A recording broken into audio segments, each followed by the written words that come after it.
मैं एक चीज बहुत क्लियरली याद रख सकती हूँ, मेरा पहला पे स्लिप। और आज मैं आपके साथ शेयर करूंगी माय रियल सीएमए जर्नी का one important milestone. That's my first salary after becoming a CMA and उसके पीछे की सच्चाई भी। Plus I be talking about क्या नंबर ऑफ अटेम्प्ट्स मैटर करते हैं, इंटर्नशिप का क्या रोल रहता है, क्या सिर्फ रैंक होल्डर्स को ही प्लेसमेंट मिलती है। Let's break it down all for you. Okay, तो जब मैं सीएमए बनी it was 21st of February 2013 when I became a CMA, और हमारा प्लेसमेंट डेट था 12th and 13th of April 2014। तो लगभग 1.5-2 महीने का गैप रहता है जब आप रिजल्ट देते हो, आपका रिजल्ट जब आता है और जब आप कैंपस प्लेसमेंट में बैठते हो, क्योंकि इस पूरे प्रोसेस में आपका नो ओरिएंटेशन रहता है, प्लेसमेंट की कुछ ट्रेनिंग रहती है, कॉन्वोकेशन भी हो चुका होता है इस दौरान। Yes, so coming back to this placement, my first package that I got was from Accenture Services Private Limited, and my first package was 7.77 lakh plus 1 lakh variable. Okay, उस समय जो एवरेज पैकेज था लगभग 6 से 8 लाख हुआ करता था, जो इस समय 8 से 10 लाख हो गया है। अब मैं आपको प्रोसेस बताती हूँ। सो बेसिकली जैसे हमारा 21 फरवरी को रिजल्ट आया, तो in the month of February itself हमने अपना प्लेसमेंट फॉर्म भर दिया। व्हेन आई एम सेइंग हमने, it was a lot of friends, है ना। हमारे टाइम पे तो इतना ऑनलाइन हुआ करता था, ऑफलाइन ज़्यादा हुआ करता था, बट देन ऑनलाइन फॉर्म की no there was a provision, तो हमने ऑनलाइन फॉर्म भरा। इट वाज मोर और लेस लाइक योर रिज्यूमे। ठीक है, हमने वो फॉर्म फिल किया, कुछ कंपनीज ने अपन को सिलेक्ट किया। उस समय कुछ कंपनीज आई थी जैसे कि Nestle, Accenture, Trident, KPMG, Genpact, Wipro, या these were the good companies, Coal India, ऐसी कंपनीज आई थी। या अब जनरली 2 या 3 दिन इस तरीके से आपका प्लेसमेंट का ड्राइव रहता है, डिपेंडिंग कि कितने लोगों ने उस कैंपस के लिए फिल किया। जैसे मैंने डेलियाना या आरसी से अपना कैंपस प्लेसमेंट फिल किया था। अब कुछ पैकेजेस, जो एवरेज पैकेज मैंने आपको बताया 6 से 8 लाख का पैकेज रहा था। कुछ बच्चों के पैकेज, जो हाईएस्ट पैकेज हमारे टाइम पे गया था वो that was 15 lakh rupees Trident ने दिया था। और अगर मैं अभी रिसेंट टाइम के बारे में बात करती हूँ, दिसंबर 2024 अटेम्प्ट जिन्होंने क्लियर किया है, वहां पर भी ट्राइडेंट ने हाईएस्ट पैकेज दिया, वो दिया 36 लाख का। Of course I am talking 12 years back, तो उस समय पैकेजेस इस तरीके से रहते थे। अब इन्फ्लेशन है, हमारी वैल्यू है, things are upscaling and growing, institute continuously मेहनत कर रहा है, हम भी अपने आप को अडेप्ट कर रहे हैं। तो yes, there is a hike that we have observed, yeah and I have come here today to share my real journey. So I will be एकदम unfiltered for today. Okay, now अब जो ये package आपको मिलते हैं ना, या मुझे भी मिला guys, it is not happen overnight. It is combination of few things like your right choices, consistency and some non-academic learnings too. अब आप लोग का एक बहुत इंपॉर्टेंट क्वेश्चन आता है, क्या नंबर ऑफ अटेम्प्ट्स मैटर करते हैं? यस मैम, क्या नंबर ऑफ अटेम्प्ट्स मैटर करते हैं कैंपस प्लेसमेंट में? तो let me not sugar coat, yes, to some recruiters, especially to the top firms, it matters initially. But once you get your job, what matters is your performance, is your skill and your learning curve. तो मेरा एक decent package लगा था मेरे time पे, considering the average package. But there were few of my friends जिन्होंने 4-4.5 lakh, less than 5 lakh के package से चालू किया था। ठीक है, तो अगर आपके मल्टीपल अटेम्प्ट लग गए हैं तो बेटे निराश नहीं होइएगा, जो हो गया वो हो गया, but what can happen next? Like I am telling you कि कुछ मेरे फ्रेंड्स थे जिनकी 5 लाख से कम का पैकेज लगा था, क्या वो आज सक्सेसफुल नहीं है? They are doing very very good. और कभी कभी तो ऐसा होता है कि आप इनिशियली लो लेवल पे सैलरी स्टार्ट करते हो, but then sometimes you even cross rank holders. So I remember one of my friends, he join a company in Noida, from Delhi वो नोएडा ज्वाइन किया, without naming the company. 4.5 lakh के package से शुरू किया, 2-2.5 साल उसने वहां पे बहुत अच्छे से सीखा, फाइनेंस रोल उसने वहां ज्वाइन किया था। 2-2.5 साल बहुत अच्छे से सीखा, देन ही टूक शिफ्ट डबल के पैकेज पे, लगभग 9 लाख के पैकेज पे उसने एक ऑर्गेनाइजेशन ज्वाइन करी, 1 साल वहां काम किया, then he took a jump and then he got a package of 15 lakh rupees and then of course it continues to multiply. तो मैं कहने का मतलब ये है कि अगर आपकी रैंक आई है, अगर आप फर्स्ट अटेम्प्ट में या कम अटेम्प्ट या couple of attempts and it are sorted, अगर आप ऐसे बन गए हो सीएम में, तो yes you get better chances at entry level. जब आपका कैंपस प्लेसमेंट रोल होता है तो आपको एक अपर हैंड जरूर मिलता है, but that's not where things you know things बस अब तो हम तो राजा बन गए और हो गया, राजा बन गए, you have got a job, but then ऊपर जाने के लिए वहां पर भी मेहनत करनी पड़ेगी, है ना।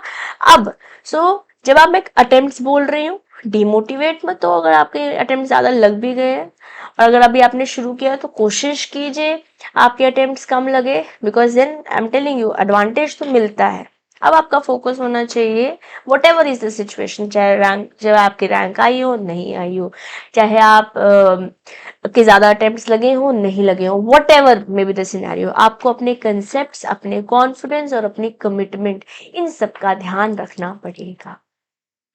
कुछ बातें हैं जो आपको हेल्प करेंगे during the time of internship, है ना। मतलब जैसे मुझे एक्सेंचर मैंने ज्वाइन किया तो मुझे ऑफर लेटर तो एक्सेंचर से मिला, बट किसी बंदे ने मेरा इंटरव्यू लिया था ना, तो उस इंटरव्यू में क्या बातचीत हुई थी, क्या चीजें मैटर करती है during this placement process. Okay, तो मेरे से ऐसे फर्स्ट क्वेश्चन पूछा गया कि about myself, where do I hail from.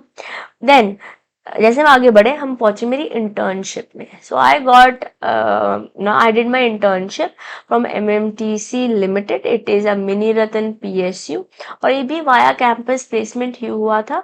Well basically inter आप वंस यू क्वालिफाई और CM में इंटर, तो आप इंटर्नशिप्स करते हो ना या आर्टिकलशिप करते हो, तो this articleship opportunity also I got via our institute itself. इसके लिए मैंने एक सेपरेट डेडिकेटेड वीडियो करी हुई है, if you haven't watched it I'll pin it down in the comment box और in the description box, आप इसको जाकर जरूर देखना, आपको क्लैरिटी मिलेगी कि कैसे आप डिफरेंट अपॉर्चुनिटीज ग्रैब कर सकते हो in the industrial training as well. तो मैंने MMTC ज्वाइन किया था जब मैं फाइनेंस डोमेन में थी, फर्टिलाइजर डिपार्टमेंट के अंदर, और मैंने वहां पे काफी अच्छे से सीखा, और मैं ऐसे बोल सकती हूँ it was one of the biggest achievements that I got during before I became a CMN, क्योंकि एक तो ब्रांड नेम मेरे साथ एसोसिएट हो गया, और जो वहां पर मैंने सीखा, I was majorly doing derivatives, मैं समझ रही थी वहाँ का एनवायरनमेंट कैसा है, किस तरीके से परचेजिंग होती है, कैसे डॉक्यूमेंटेशन होते हैं, वहाँ पे आप छोटी छोटी चीजें सीखते हो apart from anything and everything related to the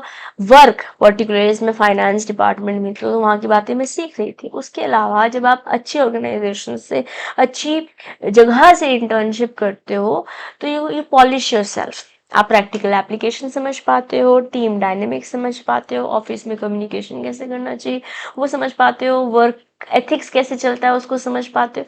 तो इंटर्नशिप एक इम्पॉर्टेंट रोल प्ले करती है। तो अगर आप ऐसी जगह भी इंटर्नशिप कर रहे हो जहाँ पे शायद आपसे सिर्फ चाय ही बनवाई जा रही है, या आप फैक्ट्स का ही काम कर रहे हो, कुछ इंपॉर्टेंट लर्निंग नहीं कर रहे हो, इधर talk, communicate and get it sorted in that organisation, otherwise switch तो कर सकते हैं ना, ऑप्शन अपन के पास है।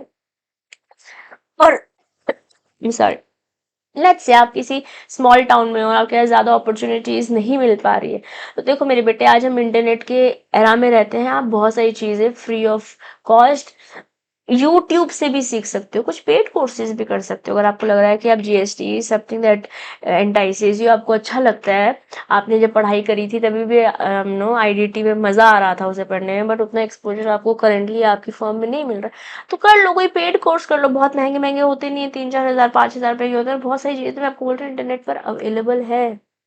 तो नॉलेज का कोई तोड़ नहीं है। अगर आप ऑल इंडिया रैंक होल्डर भी हो गए, आपका फर्स्ट अटेम्प्ट में भी क्लियर हो गया, there few of my friends उसका फर्स्ट अटेम्प्ट में क्लियर था, और उसके पास दिल्ली यूनिवर्सिटी की one of the best colleges से उन लोगों ने पढ़ाई करी हुई थी, कुछ मेरे ऐसे फ्रेंड्स भी थे, बट कैंपस नहीं हो पाया, sometimes bad choices happen.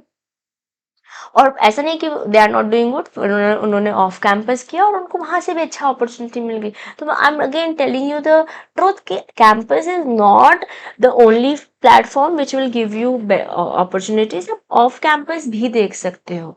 But again मैं सजेस्ट करूंगी कि अगर आपको लोअर पैकेज भी कैंपस से मिल रहा है तो एटलीस्ट ऑफर तो एक्सेप्ट करना चाहिए. Joining, not joining and all of those permutation combination we can take care later. Not encouraging कि आप किसी की सीट ले लो, प्लेसमेंट ले लो, ऑफर ले लो और किसी और को भी नहीं मिला आपकी वजह से और फिर आप भी नहीं जा रहे, ऐसा भी मत करो. But take prudent decisions, take wise decisions in your life. Okay, now coming to something very, very important when I mentioned soft skills, when I talked about confidence, I'm talking about a lot of things in between the lines. Your soft skills will play a very important role. You know, who always stands out in an interview? It's just not your marks. It is the way how you communicate. आपकी clarity. So like I was telling about MMTC.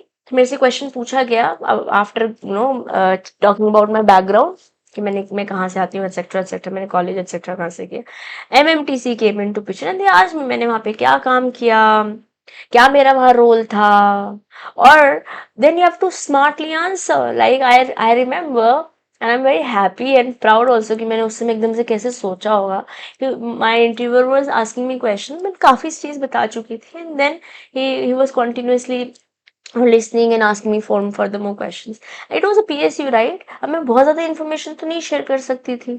Plus somewhere I wanted to move ahead. अब आगे चलते हैं. Because I wanted somewhere to be the driver of the conversation in this interview process. Of course, I'll have to go in the direction where the interviewer is taking me to. But हमारे पास भी option होते हैं. But then वो soft skills आप में आनी चाहिए. जैसे कि मैंने बोला कि furthermore, I think it is confidential since it is a PSU. मैं और ज़्यादा डिटेलिंग आपके साथ अभी शेयर नहीं करती. And he appreciated the fact. तो आपको मैं ये बात बता रही हूँ कि इमिडिएटली कुछ नहीं आ जाएगा जब आप इंटरव्यू दे रहे होंगे. It is the journey that you are right now going through. अभी जो आप सीएमए की जर्नी में से गुजर रहे हो ना, खाली पढ़ना सबसे इम्पोर्टेंट है, बट ड्यूरिंग दिस प्रोसेस आपको अपनी प्रेजेंटेशन पे, अपने कॉन्फिडेंस पे, प्रॉब्लम सॉल्विंग एप्टीट्यूड के साथ आपको काम करना चाहिए. Because these are the game changers.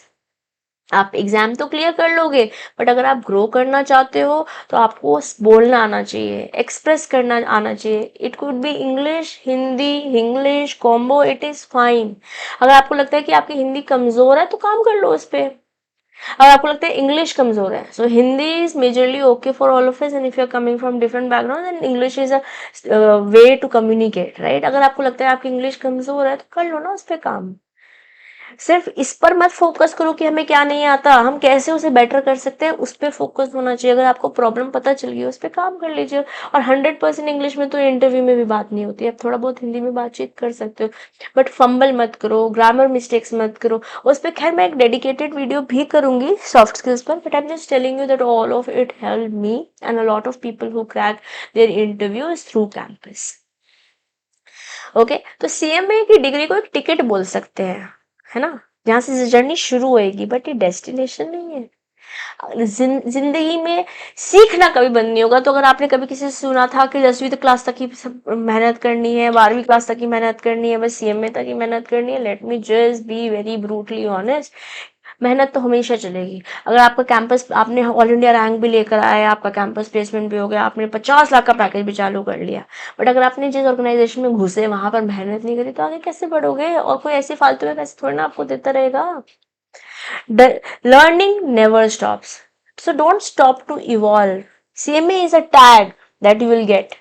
But then you'll have to learn things like maybe Excel, maybe MIS reporting, maybe GST updates, आपकी presentation skills, and anything and everything that helps you grow. Yes, it will help you. All of these things will help you rise fast. Okay, so don't stop evolving once you get your CMA tag too. This is a reminder. Okay, मैं आपको सिर्फ एक बात अब बोलना चाहूंगी. It's not just about becoming a CMA. It is about becoming valuable. Value creation comes from the mindset and not from your mark sheet. CMA बन जाओ, लेकिन CMA बनने के बाद क्या क्या बनाओगे आप, वो तुम्हारे हाथ में है. ठीक है. So if this video helped you guys, even 1% of your confusion was removed, I urge you to like this video and comment below. I am ready to be a valuable CMA. What will you write? I am ready to be a valuable CMA. As इस journey में अगर आपको structured mentorship चाहिए, from concepts to carry your career, इस channel को भी subscribe कर दो. और मैं और मेरी टीम जो आपके साथ जल्द ही जुड़ने वाली है, we are here to help you like Arjuna was guided by his Sarthi Lord Krishna. Will try to be those Sarthis for you. So see you in the next one. Till then, keep learning, keep growing. This is your friend and your teacher, CM Dusha Dua, signing off for today. Bye bye.